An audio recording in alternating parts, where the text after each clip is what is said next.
शान recording studio Nasriganj Patna.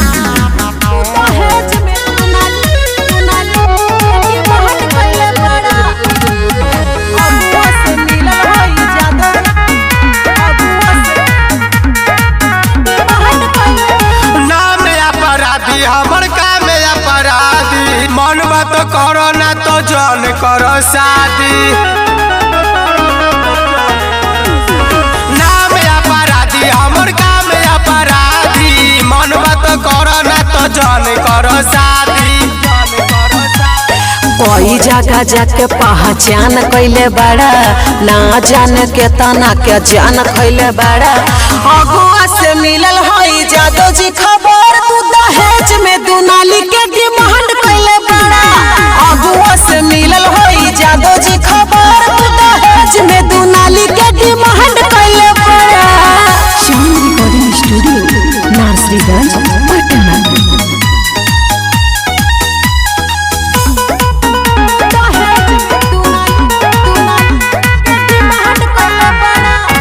और तहारा न हुक से हम खाता नहीं खाना। लागल रहेला हमर थाना आना जाना। ऐसे काहे करेला?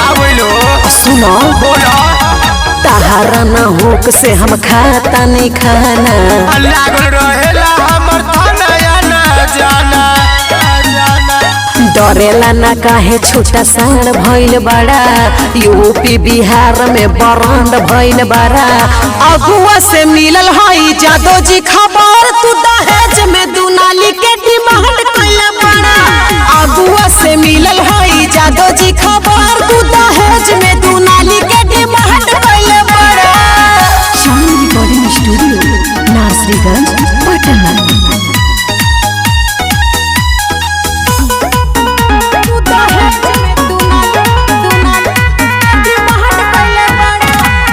काहेला तू ये जानू खेला तारा खून से।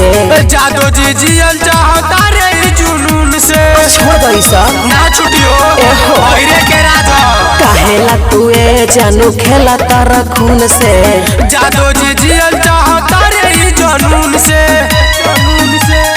एरिया में पूरा तू कमांड कैले बड़ा।